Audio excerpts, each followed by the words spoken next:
안녕하십니까? 한국산업기술진흥원입니다. 지금부터 2026년도 최고급 해외 인재 유치 지원 사업에 대해 안내해드리겠습니다. 본 사업은 첨단 산업 분야의 해외 최고급 인재를 국내 기업 및 연구 현장으로 유치하여 국내 산업의 연구 환경과 기술 개발 역량을 글로벌 수준으로 제고하는 데 목적이 있습니다. 지원 대상은 기업 및 기업 부설 연구소, 연구기관, 대학 등 국내 연구개발기관이며 지원 규모는 총 14개 내외의 과제를 선발할 예정입니다.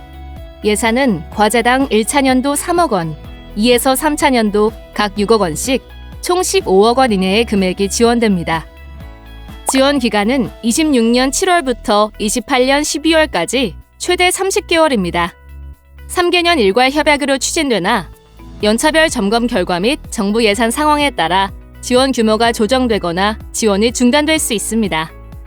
본 사업을 통해 하나, 인건비 및 체재비 등 연구개발기관이 영입하고자 하는 최고급 해외 인재의 유치 비용. 둘, 연구개발기관의 글로벌 네트워킹, 연구 및 혁신 활동에 소요되는 활동비 및 재료비 등 연구개발 수행 등을 포괄적으로 지원받을 수 있습니다.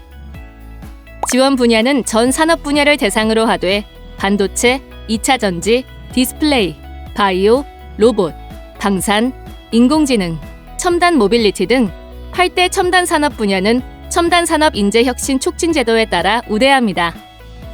다음으로 신청 자격을 설명드리겠습니다. 유치 대상 인재는 공고일 기준 해외 거주 중이어야 하며 해외 대학 박사학위 소지자 또는 학위가 없더라도 해외 산업체나 연구소 등에서 5년 이상의 연구개발 경력을 보유한 전문가여야 합니다.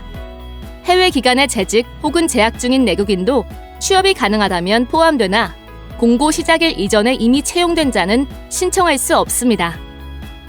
유치 기준으로는 기업에서 추진하고자 하는 R&D 프로젝트와 이에 참여하는 인재의 역할이 명확해야 하며 연구개발 기간 동안 최소 1명 이상의 해외 인재 유치 및 유지가 필수입니다.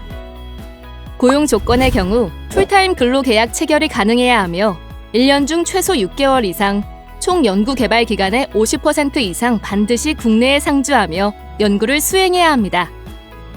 본 사업의 예산 운용 기준에 대해 말씀드리겠습니다. 연간 총 정부 지원 연구개발비의 60% 이상은 해외 인재 인건비로 집행해야 합니다.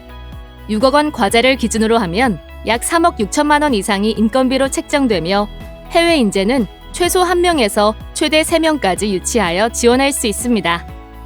정주 여건 지원을 위해 항공료와 체재비 등은 연 3,400만 원 한도 내에서 지원됩니다. 본인과 동반 가족 1인에 대해 거주지로부터 국내 연구지까지의 최단거리 왕복 항공료 1회, 최대 1,000만 원을 지원하며 이주비와 자녀 학비, 국내 생활비 등을 포함한 체재비로 월 200만 원 이내를 정액 지급합니다. 체재비는 유치기관과 해외 인재 간의 협의를 통해 한도 내에서 설정할 수 있습니다. 연구개발기관은 해당 인재가 원활히 정착할 수 있도록 비자 발급 등 전반적인 사항을 직접 지원해야 하며 목표 달성에 필요한 기타 비용은 연구활동비나 연구재료비, 간접비 등을 통해 지원받을 수 있습니다. 다음으로는 평가 기준에 대해 말씀드리겠습니다.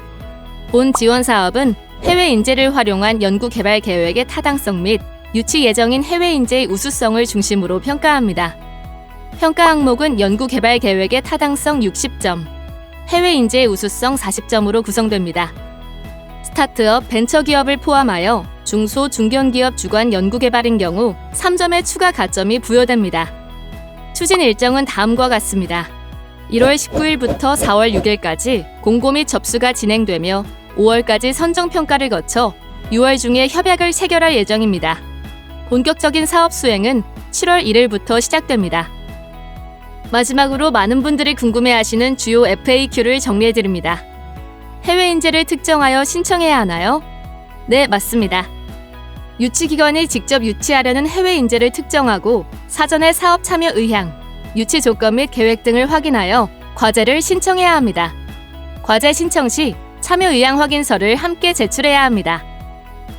과제 신청 단계에서 유치 대상 및 유치 기준의 구체성이 충분히 제시되어야 하고 사업 지원 대상으로 선정 후 유치 계획에 따른 해외 인재 유치 및 채용, 이에 대한 전문기관의 보고가 이뤄져야 합니다. 과제 수행 중 해외 인재 변경은 원칙적으로 불가능하며 예외적인 경우 전문기관과 사전에 협의 후 승인 절차를 통해 변경하여야 합니다.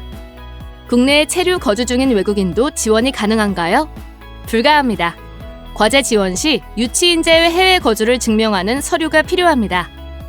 해외 거주를 증명하는 서류는 해외 거주 관할권에 공인된 정부단체가 발급한 거주자 증명서 또는 그에 준하는 서류로 최고급 해외 인재의 해외 거주 요건 충족 시점 공고일 기준에서 거주지, 국가를 증명할 수 있어야 합니다.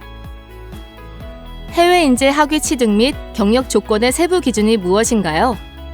해외 인재 지원 자격은 학위 취득 이력과 해외 연구 개발 경력을 기준으로 판단하며 박사 학위를 해외 대학에서 취득한 자 혹은 해외 기업, 연구기관 등에서 연구개발 경력 5년 이상을 보유한 자라면 지원 가능합니다.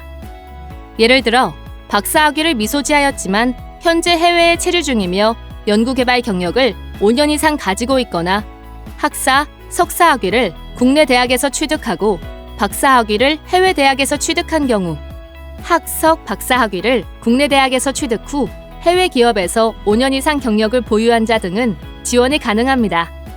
단, 해외 대학에서 최종 학위를 취득했으나 공고일 기준 국내 기업, 기관에 이미 소속된 경우 공고일 기준 국내 기관에 재직 중이거나 해외 일시 체류 중인 경우에는 지원이 불가능합니다. 해외 인재와 반드시 근로계약을 체결하여야 하나요? 네, 반드시 해외 인재는 연구기관에 고용되어 풀타임으로 근무해야 합니다. 다만 반드시 정규직 계약일 필요는 없으며 근로, 자문계약 등 연구개발 기관의 채용 방법 및 인재의 환경을 고려하시어 알맞은 고용 형태를 협의 체결하시면 됩니다. 과제 수행 중 해외 인재가 해외로 출국 또는 출장을 갈 수 있나요? 네, 인재의 해외 출국 및 과제와 관련된 출장이 가능합니다. 다만 6개월 이상 해외 출장 시 사전에 전문기관의 승인을 득하여야 합니다. 또한 해외 인재의 근태와 복무관리 책임은 연구개발기관에 있으므로 고용 관련 관계 법령 및 사업 목적에 부합하도록 관리하여 주셔야 합니다.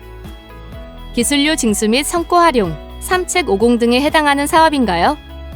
이 사업은 인력 양성 사업으로 기술료 징수가 면제됩니다. 이 사업은 성과 활용 대상으로 사업 종료 후 5년간 성과 활용 보고서를 제출하여 프로젝트 성과, 후속 공동 프로젝트 발굴 등 사후 관리를 이행해야 합니다. 이 사업은 인력 양성 사업으로 삼책 50을 적용하지 않으나 참여율은 적용됩니다. 단, 해외 인재는 동사업의 인건비 계상률을 70% 이상으로 설정해야 합니다. 관련된 자세한 안내는 사업 공고문 첨부문서에 있는 FAQ를 참고해 주시기 바랍니다. 이상으로 산업혁신인재 성장지원 최고급 해외인재 유치 사업에 대한 설명을 마치겠습니다. 감사합니다.